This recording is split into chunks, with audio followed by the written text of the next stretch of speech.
What's up guys, Chris TV. Welcome back to my channel guys. Today is Thursday guys. Thursday, June 6.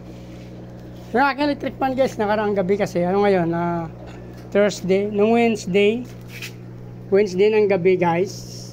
Bigla siyang tumigil. So tinanggal ko yung makina niya to. Linisin ko rin kasi ko to guys, yung kanyang mga parts. Malikabok na. Tinanggalan ko na siya ng alikabok. Medyo malinis na to yung aking makina. Hindi ko na napakita sa video. Sa tingin ko guys, kapasitor to. Bibidyoan natin kapasitor para hindi tayo magkamali mamaya. Magbalik.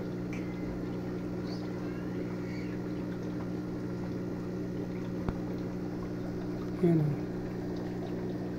Wala naman pala dyan. Ito lang. Yan lang.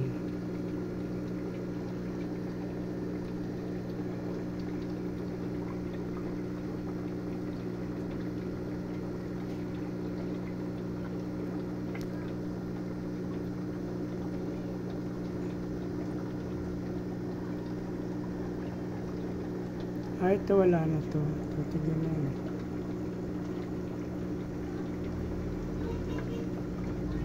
Ito yung puti, wala na yun. Ito guys. Ito yung puti, wala pala to. Nakakabit din siya doon.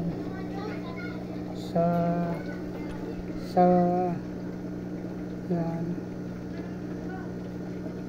Tapos yung isa, yung red. Nakakabit dito.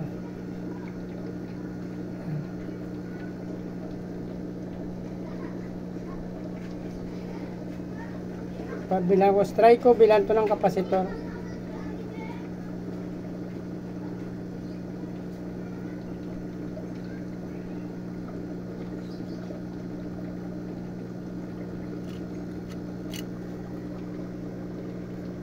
Baka ito yung pumitik kagabi. May tumunog kasi dito magatik.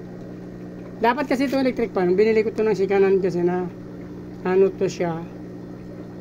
Pag i-diretso mo sa number 3, okay lang, malakas siya. Pero pag i-1 saka 2, bigla na lang siya tumitigil. Hindi mo pag inoon mo ng number 1 lang or hanggang number 2 lang guys. Ano siya yung maya tumitigil siya tapos iinit na. So ibig sabihin may problema talaga siya. So i-try ko palitan tong tanong mo ng kapasitor kung magkano kasi hindi pa nga dumating yung pera ko dyan sa inaantay ko na pera. So may pera ako dyan maliit lang. Try ko to kung kaya kong bilhin to mamaya guys.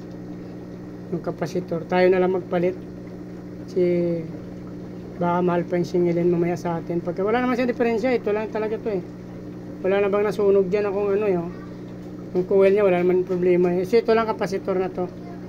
Ito guys. Kapasitor lang problema nito. Yan.